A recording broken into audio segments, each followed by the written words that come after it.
guess we'll get to my second topic then. And this kind of goes into the discussion we were just having in the chat.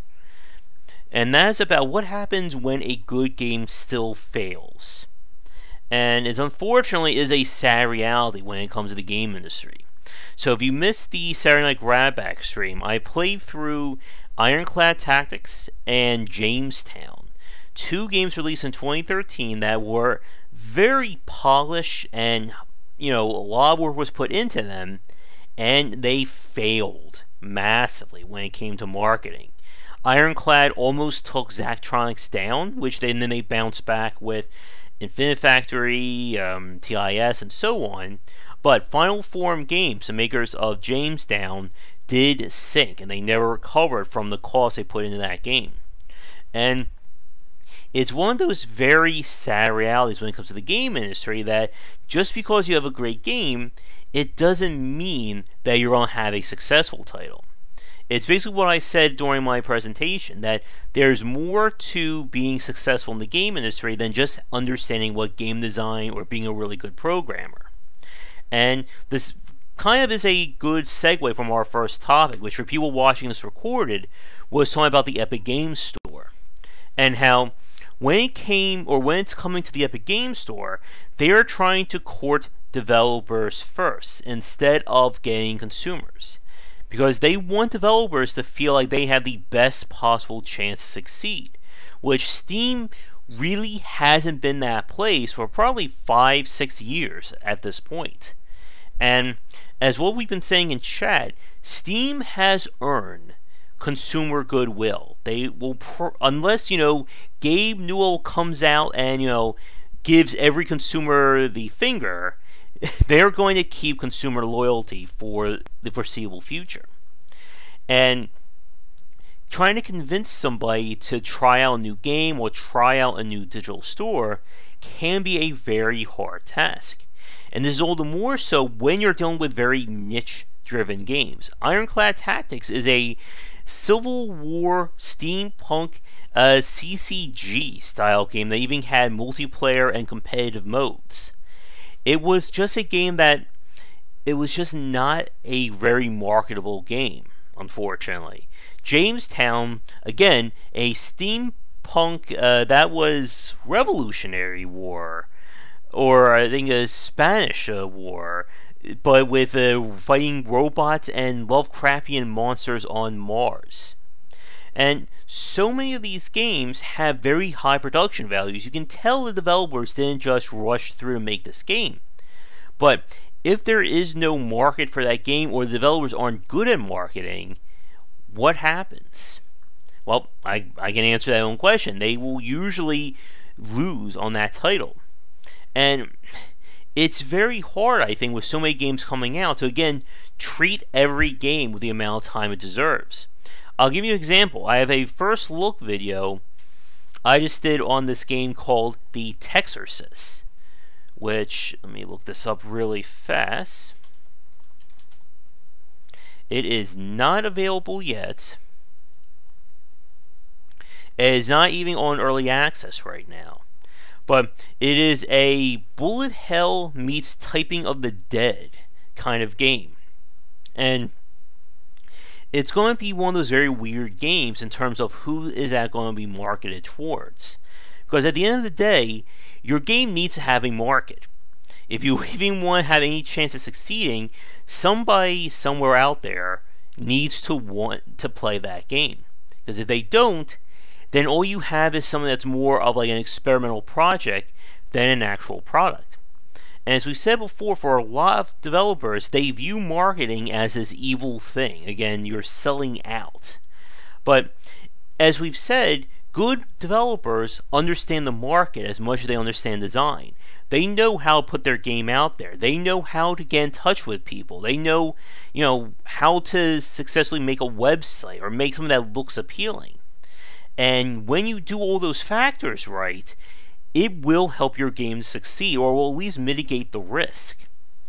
And with games like Jamestown Ironclad Tactics, again, I just don't remember seeing all that much in terms of marketing.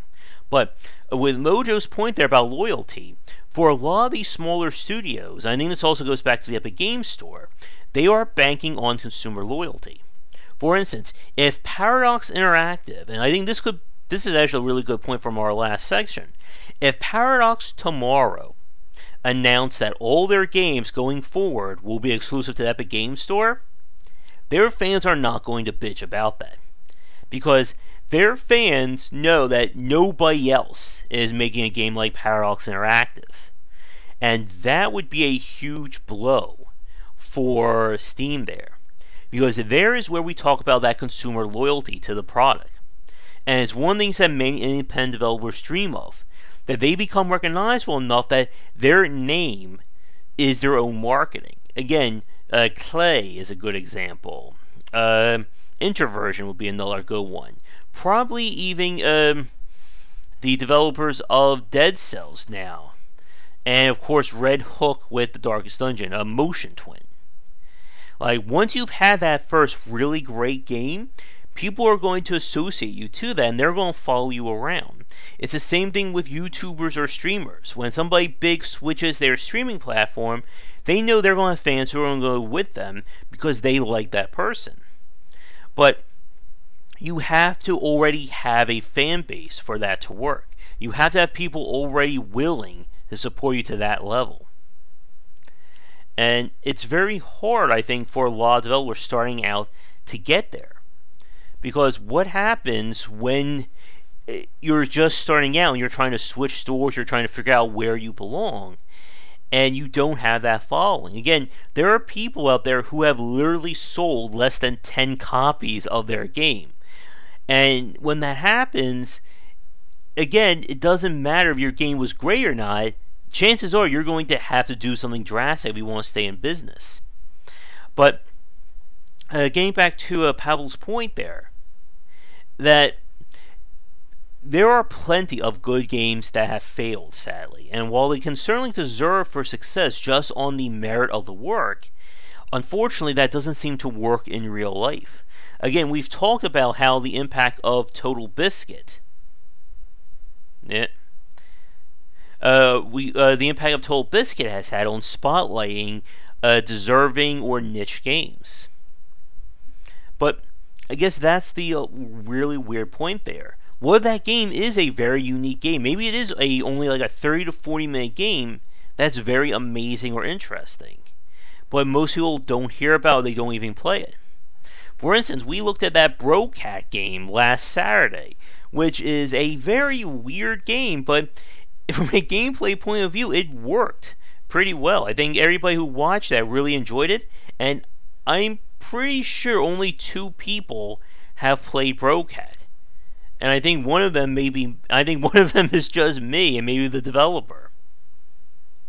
Because sometimes you have a game that just does not get marketed well or can't be marketed well.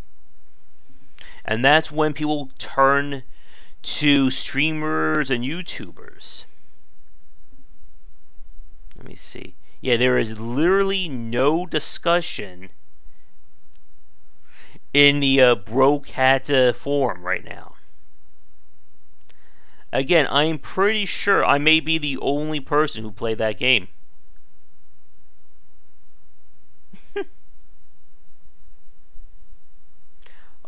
Oh my goodness. Oh wait, there is one other person who reviewed it. Oh no, wait, they have a grand total of 5 reviews for Brocat.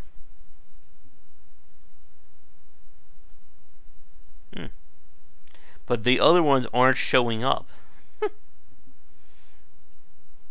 But again, that is that very weird point there about when you have those games that just don't manage to take off or such a weird thing, you have to do something creative with that marketing. There was a game released in, I think it was this year, that Markiplier did a video on. It was like a cat-based game.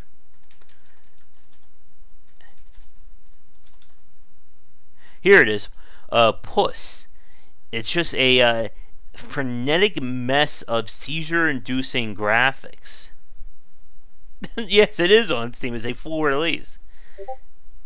And Puss is a game that, to be honest, it looks just like a giant mess of graphics.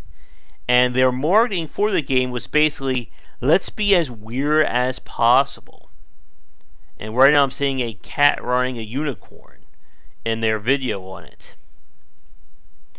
And it's one of those games that, like, I just can't imagine it doing all that well if somebody like Markiplier or Jacksepticeye or any one of the major names didn't make like a little video about it.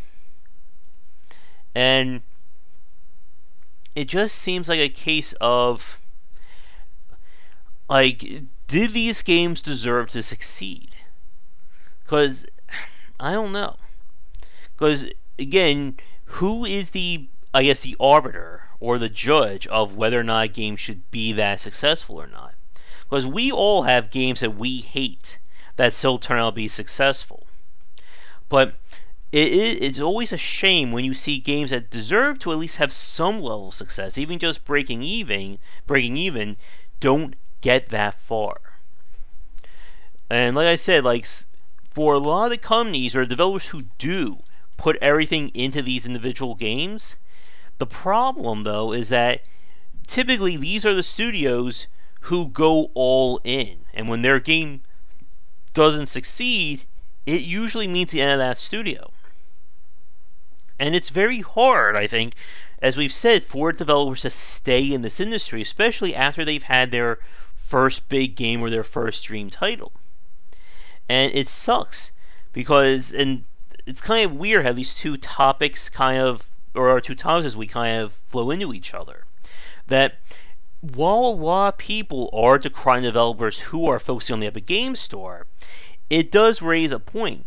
If they stayed on Steam and their game didn't succeed at all, like, if there's no developers making games, then you're not going to get games no matter what storefront is available.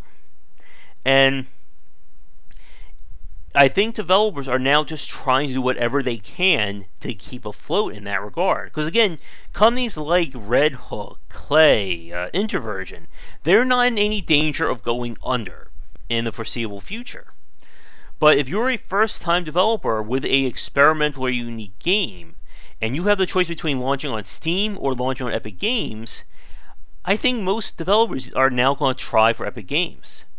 But I think with that said, though, we all remember what happened with the Nintendo Switch, and how the gold rush of indie games on Switch lasted until everybody heard about the gold rush of indie games on the Nintendo Switch. And I think at the end of the day that you still need to have some idea about marketing and PR. You have to do that work on your own. You can't just rely on Epic or Valve or Origin or Nintendo to do that marketing for you, especially not Nintendo. I mean, as we all know, nobody wants to launch a game on Nintendo Switch this week with Smash Bros. Ultimate being released. And I mean, people have been saying this for a while, Mojo, about trying to do more with discoverability. They did that whole discovery queue thing, but again, it doesn't really, I think, show you brand new games. And that's the hard thing about this market, is that games like Jamestown or Ironclad Tactics, you can talk about things just from like a basic design point of view, as in, you know, CCG shmup. But exactly what would be the cross-section of people playing those games? I mean, a lot of people who saw Ironclad Tactics were probably surprised that it came from Zachtronics, who, again, his previous game was Space Chem, and then his game afterwards was Infinite Factory. It's kind of like if Clay tomorrow announced that their next game is going to be a shop simulator with death metal aesthetics. And this is why we, in the previous point about marketing yourself as a brand, has become such a big point. Because you want those fans, the people who buy your first game, to translate into fans of your second and your third game. And it doesn't even matter what those games are. It's the same thing we say with Blizzard. That people are going to buy a Blizzard game on Blizzard's name alone. They don't care about the quality of the game. They don't care what the game is. And even and that was part of the reason for the backlash with Diablo Immortal. All Blizzard had to say was, this will come to the PC at some point, or there will be cross-platform support, and everybody probably would have shut up about that game.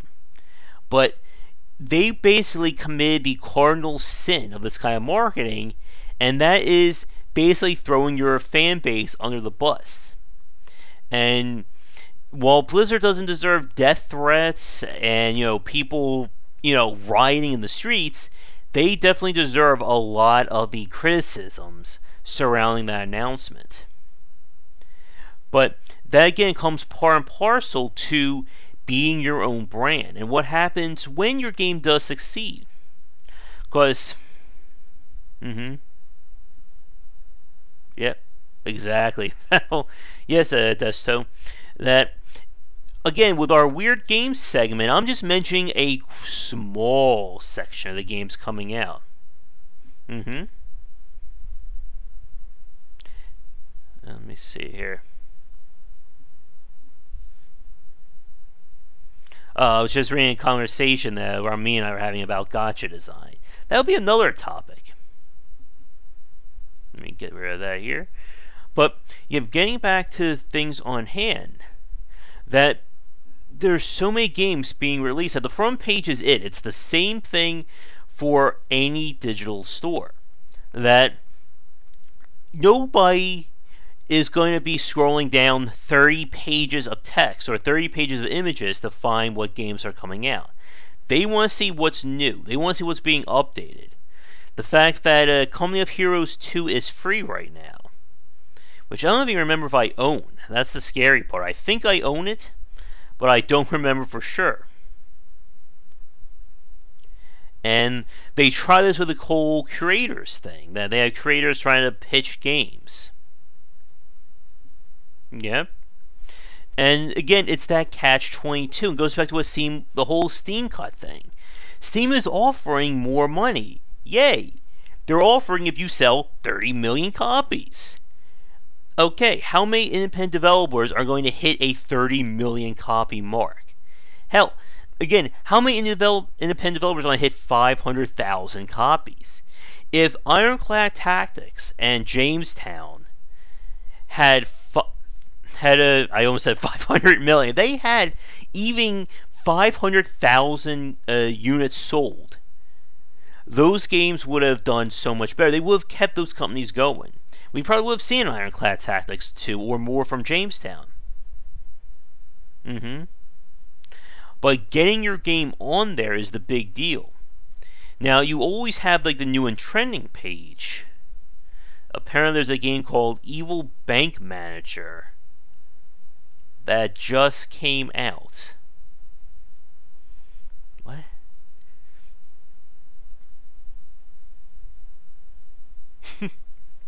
Again, so many games are being released that being on the front page is a big deal, but you can't really count on that when tomorrow your game is no longer on there.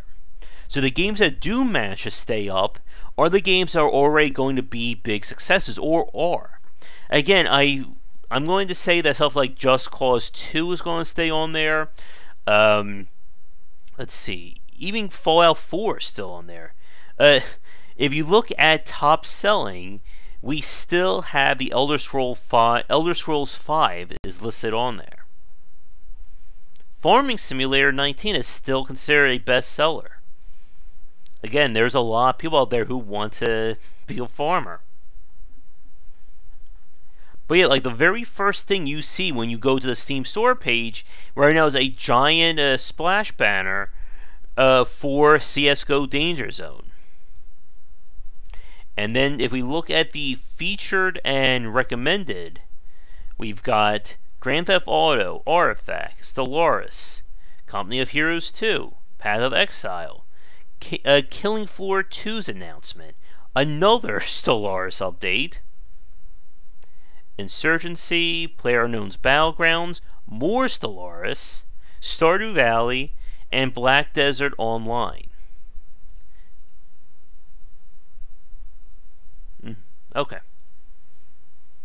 And I mean, with that said, though, that is a very small number of games, really, since Stellaris gets mentioned, what, 3 times on that list? So, how is someone supposed to find a new and interesting indie game? It's the same issue with the App Store and Google Play, that the only games that make a lot of money on there are the games that are popular. But they're already popular because they've already made a lot of money. I keep seeing again mentions of Clash of Clans, of Farmville, South Park Phone Destroyer, etc., etc. Even stuff like Marvel Strike Force and what's that other game? I can't think of it. Yep.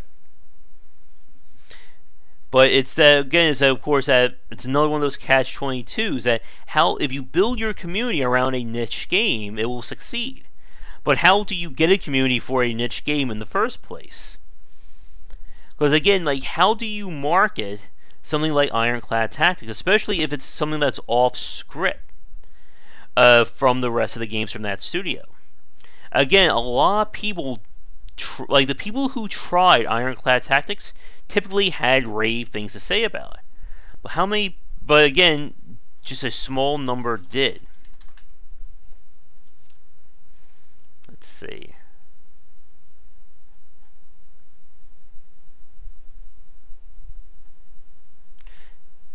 Does it show you the number of... So only had 184 reviews, but you can't see the number of copies sold.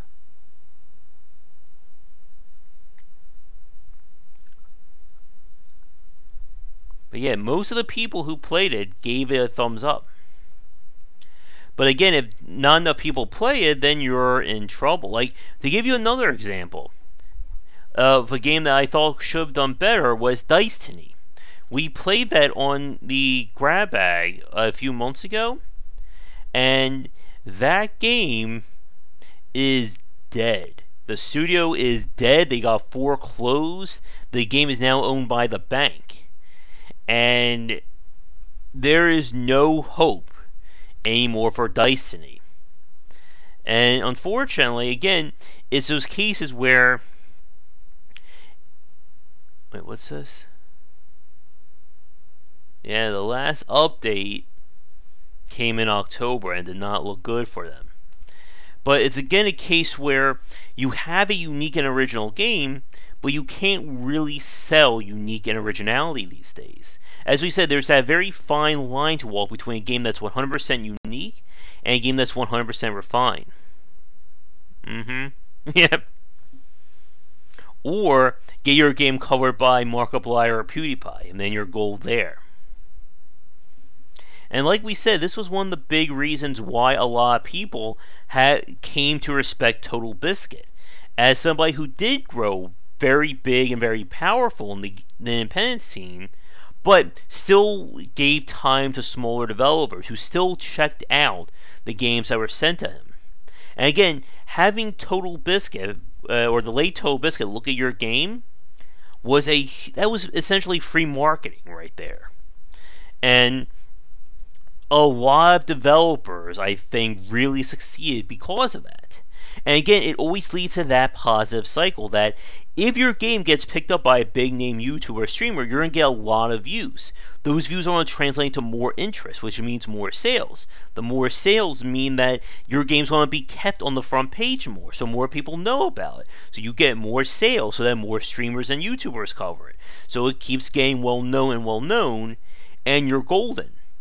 And this is what we were talking about in the last section, that 5 to 6 years ago, all you needed for your game to succeed was to be on Steam. Because Steam did the marketing for you. Then that changed, and now all you need is to have a YouTuber or a big name streamer play your game. But that only works now if your game was already going to be big enough to begin with.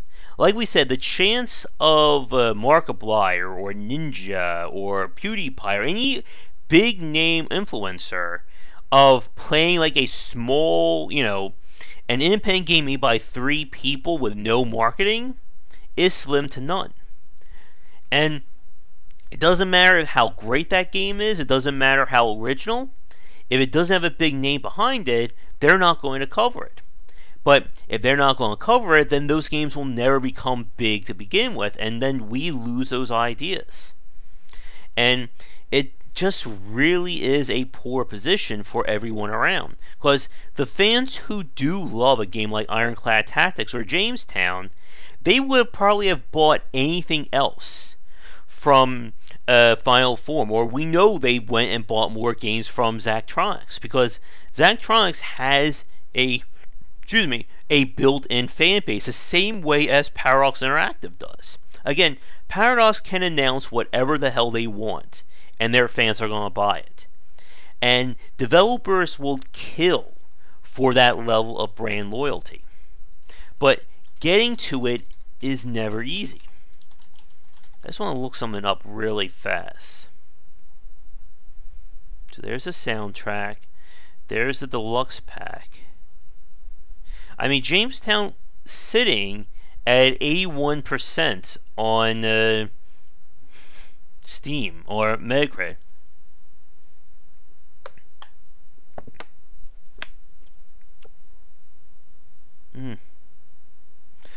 Oh man, this is another forum post that just really annoys me. Somebody made a thread on the Jamestown thing saying the developers just bail on this project. I found the game only has 5 levels, they're not working on it anymore, so they just cut and run. And that kind of stuff really annoys me when you have consumers who don't understand the realities of game development. There are people who still will, who now kind of spit on the name of Gaslamp Games for Clockwork Empires, because the game was released unfinished and then the studio went out. But, oh hey Dragon, but they don't see the fact that Gaslamp spent 3 years working on trying to get Clockwork Empires to some sense of being on balance, and they bit off more than they can chew. Because like I said, everybody loves a winner. And this goes back again, man, this is great. All the topics of today's live stream are connecting to each other. This goes back to the first part of Red Dead Redemption 2. So many consumers and so many game journalists decried Rockstar for their work ethic and their work practices, but that didn't stop everybody from cheering and praising the game and giving it Game of the Year awards. And the opposite is true here, that a lot of people, they don't see the fact that the developers work themselves to the point that they didn't earn enough money to keep the studio up. They just see a game that's short, so it must have obviously been a slap job, and it's a crappy game. And that is just annoying, because again, for you guys watching this right now, who watched Jamestown, that was a high quality title. You cannot argue that game didn't have some serious work put into it.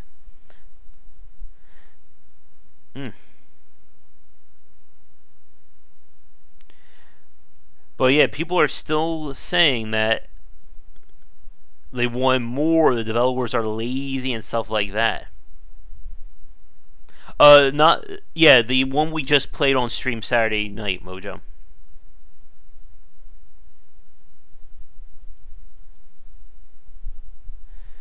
And somebody else on the forum, this is really making me angry here, saying that the game is just considered abandonware, and we should just change all our reviews to negative because of that.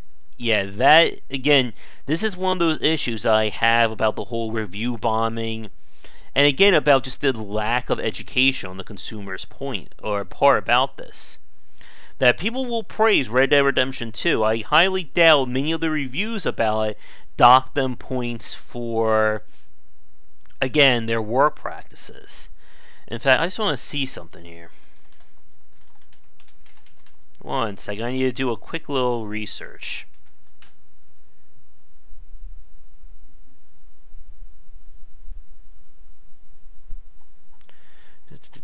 I just want to read this. I'm going to scan this really fast.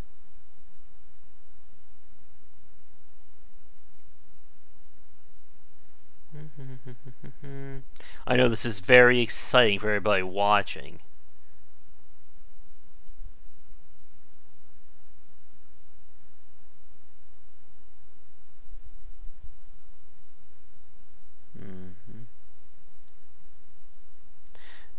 Redemption 2.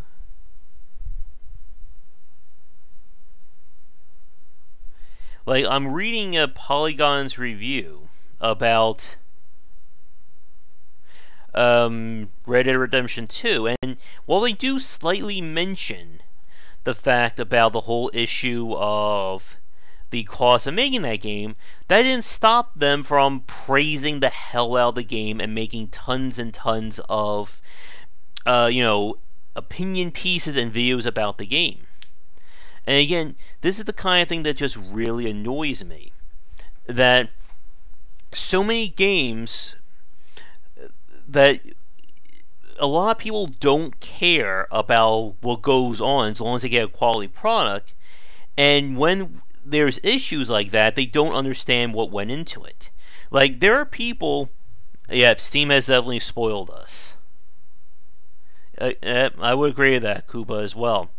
Again, what's that thing, the Raul Julia speech from Street Fighter, that day was the most important day for you, for me it was just a Tuesday. And that's kind of like it is for consumers on Steam. Your game may be an original one-of-a-kind darling, but it's just another day of 30 games being released. But, again, so many people only care about the hit makers. And not every game, again, I did not expect Ironclad Tactics to sell 2 million copies. I didn't expect Jamestown would sell 750,000 copies or anything like that. But this is the tough point. What would be a fair number of copies sold for those kinds of games? How much does quality of the game matter in light of everything else?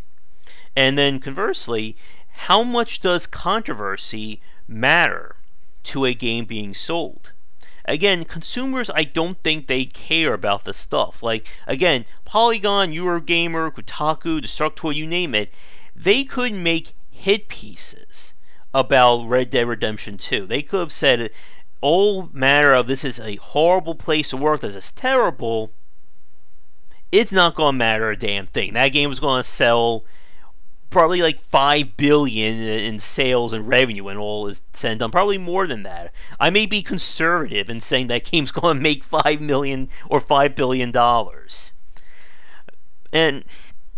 And that's another really good point there as well. Either what is considered a fair price for a game? Like, here's a quick question. I know probably if you've looked this up already, but for Jamestown and Ironclad Tactics, for those of you who watched me play those games, how much do you think those games cost? Like, you can put a guess and I'll give you guys 20 seconds while I drink some water. But can you think about how much that game was originally?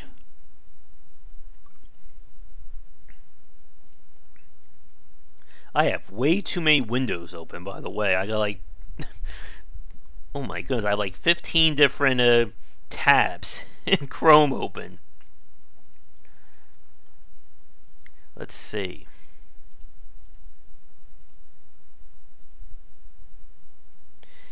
Okay, well, Ironclad Tactics is priced at $15. Now, originally that did not include the DLC chapters. They were, I think, $3 to $4 a piece. But when the game didn't sell, he decided to lump it all together as a way of trying to, entice people. And Jamestown, I believe you are correct there, Ether. It is $10. And there are people who complain about that as well, of that game being a $10 purchase. And that does not include the DLC, which the DLC is a big $3 extra. But that just adds more ships. And as a point of comparison, Owlboy, the game that was in development all in all for 10 years, was priced at $25. And again, it's one of those things about the game industry that figuring out a fair price for a game is just almost impossible considering how everything goes into it. Like, to be honest with you, I don't think Owlboy was worth $25. I just did not have enough content there for me to enjoy to that level. But as a point of comparison, Cultist Simulator is priced at $20. Oh no. You had to ask that, Ether. If Mike is watching this right now, I think he is going to leave a comment below. If he's not watching this live, what's the limit of constitutes an indie game? An A minus game. I think I should point you towards a Brocat there, Ether. I mean, it is called Brocat the B game.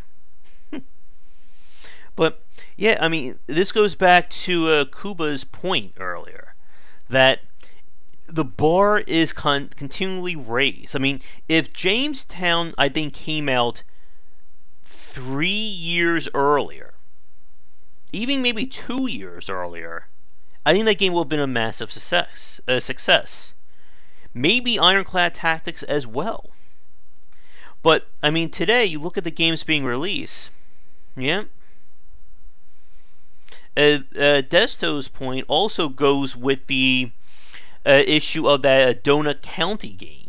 There was a mobile free-to-play version of that kind of gameplay that came out in the meantime. It has no story, it has no real meat to it other than the multiplayer. But it's free. So what do you do?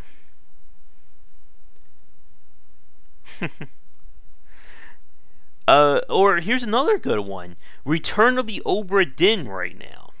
It is a highly original game.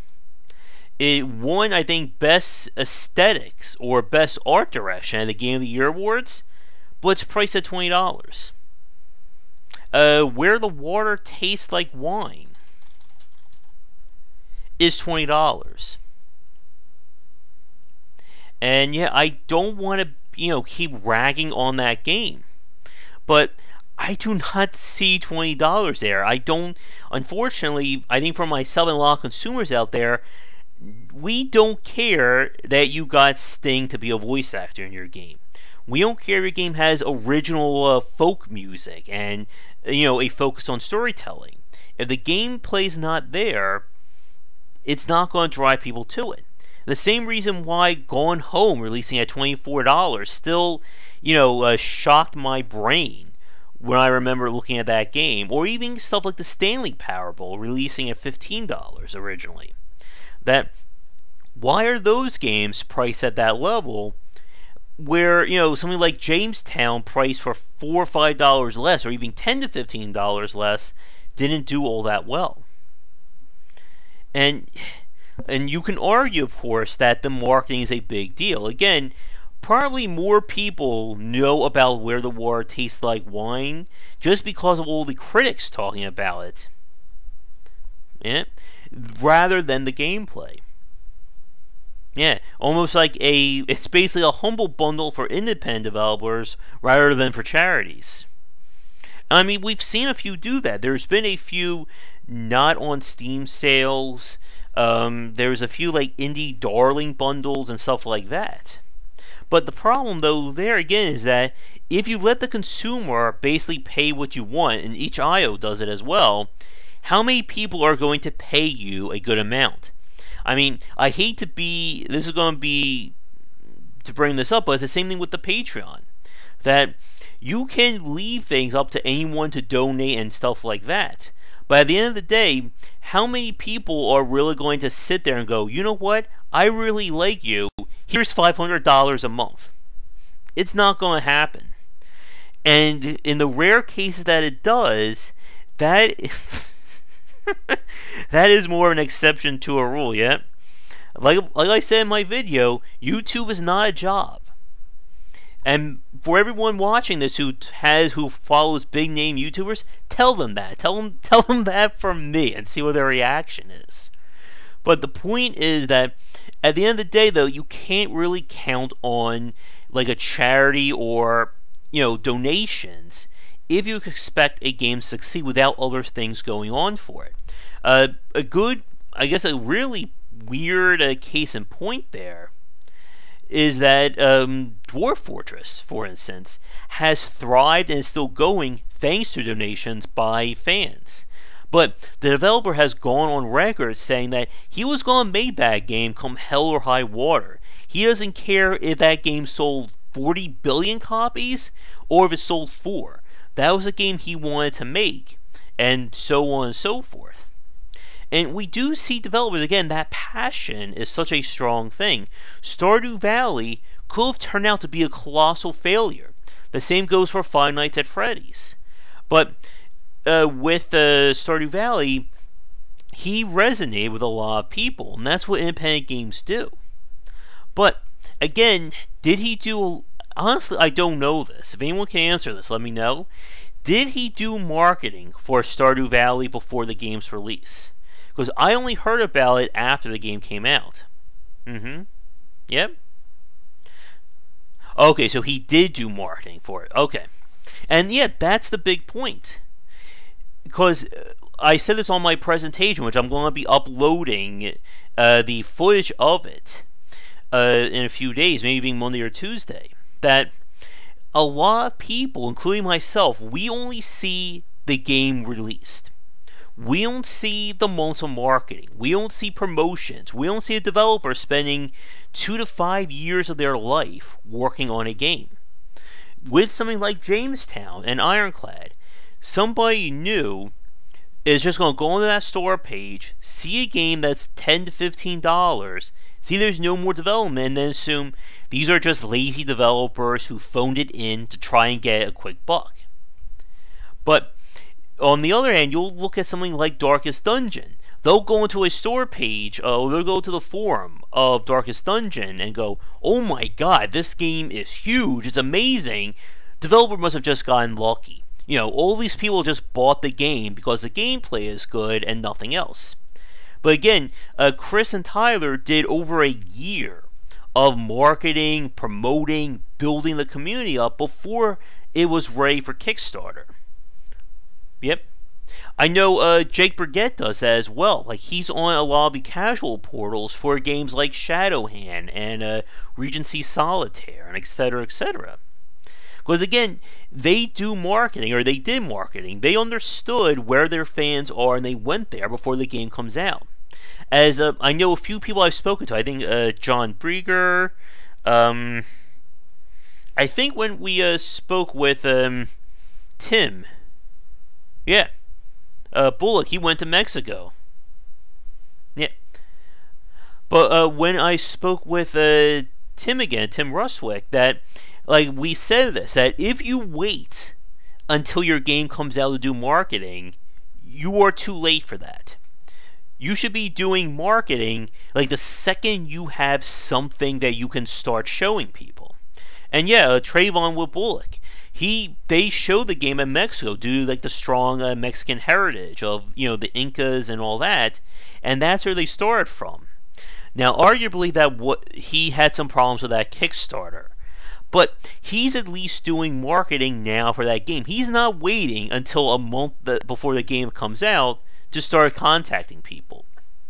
And that's a very big point. Like, and this is the message for any indie developers, that the second you can show somebody your game, you're comfortable doing it, show it. Get word out there. I know some people think that they're going to, some people think somebody's going to steal your game. Nobody is going to be stealing your exact game. We talked about this again with Tim, that the games that succeed have that passion. And that passion you cannot copy. You cannot put a marketing budget on passion. 20 different people can make their own version of Stardew Valley, but there's only one Stardew Valley. The same goes for even stuff like Getting Over. I keep forgetting that game. Or Darkest Dungeon, or any one of these big games like Jamestown, and so on. Like, these are games that have passion to them. And it's the same with the stuff I do here with Game Wisdom, and what Tim does with Game Dev Underground. That you need to show people you have passion, because you can't fake that. Or people try to fake that. and it always comes off as being horrible. You see this with a lot of YouTubers, streamers, and even just marketing people, that they're like, they look like they're just reading from a script, like they don't know what they're actually saying there. And it's one of the reasons why we have this fan base. Like, again, I'm not expecting to hit 20 million people on YouTube in the foreseeable future. But I know that the fans here come here because they like what I have to say, they know that I'm passionate about it, and they want to see that succeed. And it's the same thing with independent developer. And if you do not have that passion, then you're going to fall out of it. Again, a lot of the newer people don't know. We did a Bloodborne stream one night. This was like a few months ago. El Goro and I were talking, and he was talking about, and we had this whole discussion about life and philosophy and being able to be passionate about what you do. So we were basically having a philosophy lesson while I was trying to dodge around Father Gascone and not die in Bloodborne. That is a real challenge. See if you can have a philosophical chat while playing a Souls-like. In fact, maybe we'll do that next. We'll go back to Neo and see if we can discuss capitalism versus communism while I play Neo at like the hardest difficulty. Hey, there's our new pitch. Philosophy and hardcore gaming together for the very first time. And I said I didn't want to have a huge talk, and we're almost 2 hours in. And again, you folks right now are enjoying this. There we go. I know. And let's make gaming hard. Let's do it blindfolded. We'll play Neo blindfolded on the hardest difficulty and discuss what happens. No, I have not. Either Jupiter or Hadley? Honestly, I don't even know if that's a game or a person these days. Let's see. That's a crazy thing. So many things are happening.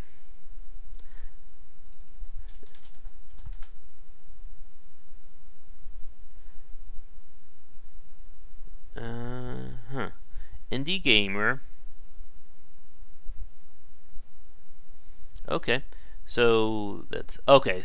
And no problem, Jam. But again, getting back to the topic while Ether fills me in. Like, it's very hard for a lot of people, again, to associate why these games succeed. And it's easy, like we've said this before, it's easy to look at a game and say, oh, nobody wanted to play that, or the market is bad. Well, I think the problem is that the market is always bad. You're always going to have competition coming out, and the consumer only has a fixed budget. Okay. Yep. And like for myself, I've kind of fallen into that niche of talking about game design and these kinds of industry topics on YouTube. And there's very few of us out there. A game jam, I don't know if Mojo is, I don't know if that's a sarcastic question or not, but in case it isn't, a game jam is when people get together and in like a 24-hour or a set amount of time, try to get a working prototype finished. Some of the big examples will be the Global Game Jam, the Train Jam. Many IGA groups have game jams. And it's just basically a way to do like a highly focused period of game development and kind of show what that means. And there's a lot of interesting titles. Again, Superhot most famously started out as a game jam game. And I know there are many more examples. I expect everybody to do their homework.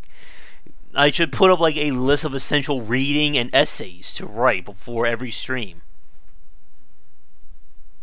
Yeah? Like for me, I try to cover any indie games that get sent to me.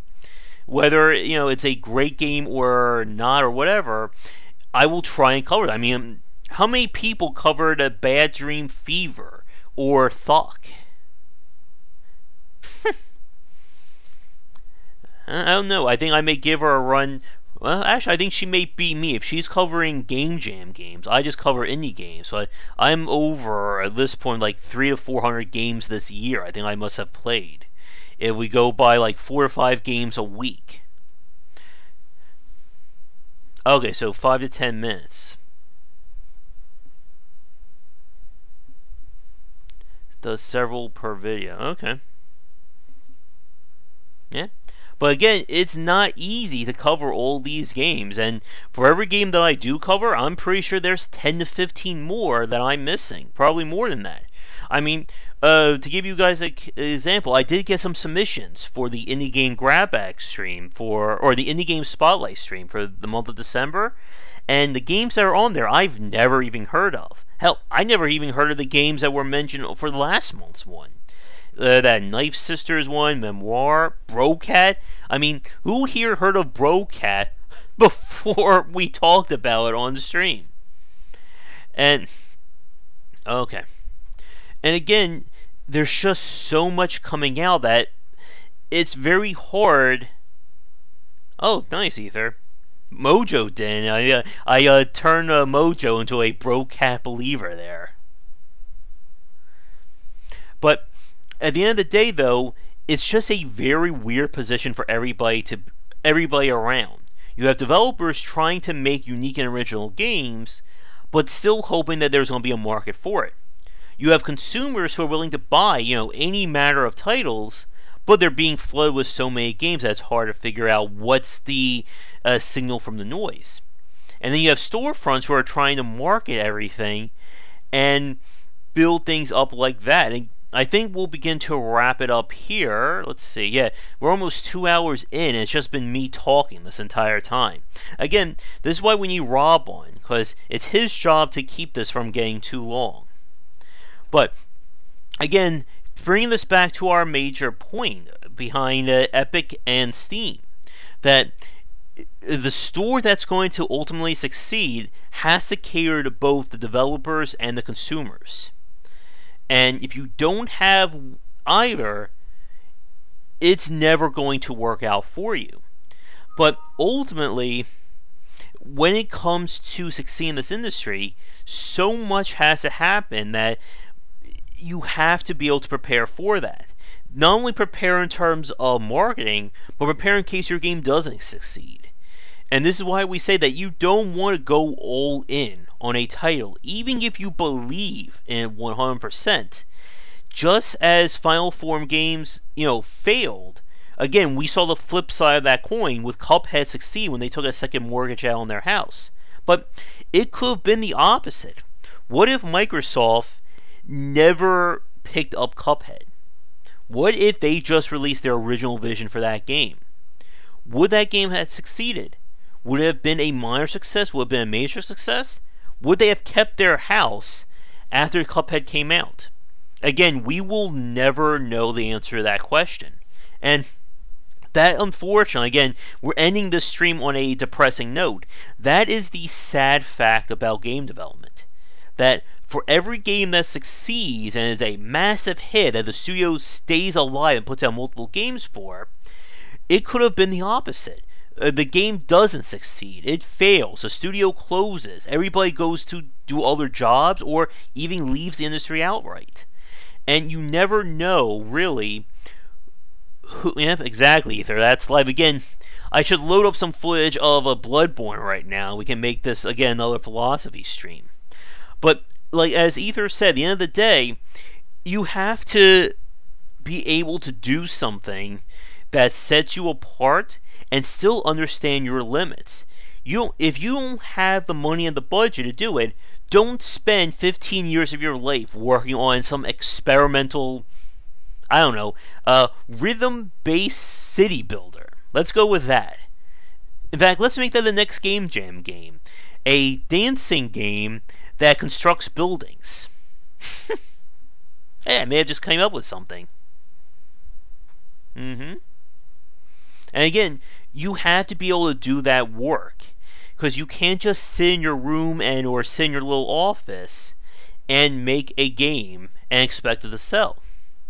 So, how do you convince people to check you out? You have to go out there and do it.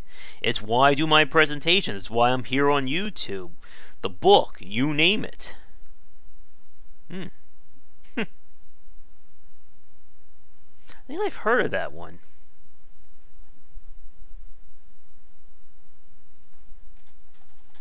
Is that the one that I'm thinking of? Or maybe another first-person game. Wait, it's called Fight Night. There's a game called Night Fighter. Someone try and steal... No. It is a 2D side-scroller. And here's one last point. Like we said, the bar is being raised so much that people expect higher production values. Like we said, if your game isn't considered at least a double A or even just a single A title, most people aren't going to give it the time of day. I would bet you any amount of money that if major YouTubers didn't show off or talk about getting over it, nobody was going to buy that game on screenshots alone. Not one single person. And unfortunately, for a lot of developers out there, they are put in that position where they have to spend more on aesthetics or having an art budget because their game is not going to sell otherwise. Again, we've played, and I know we've all seen many titles that they look like something that came out of, like a student project. The gameplay could be amazing. The person could have spent 2 years making this game, but if it doesn't look like you spent that time, nobody's going to care. They're going to look at a game that could have been done in 6 months to a year, but because it had enough money for art and a budget along that line, it looks noticeably better, but maybe doesn't play as better, or play as well, I should say. But it is getting very late here, and I still have to get ready for a classic game stream later tonight, which I think I may try playing Super Mario World. For people watching this live right now, next week's live stream is going to be later because I'm going to be at a book signing until at least 4 p.m. and I'm going to need to get back and get some drinks in me. But thank you to everybody watching this live or recorded. Let me know what you think in the comments below. And check back for daily discussions on game design here and on game wisdom, where is in the art and science of games. If you like this part featured or like this recording ad-free and uncut, check out our Patreon, patreon.com/JWBycer, as well as my first book on game design. Yep, many people have to survive without getting that hit, like Jake Burgett, Cliff Harris, and so on and so forth, because you can't rely on your game being like a 10 million copy seller.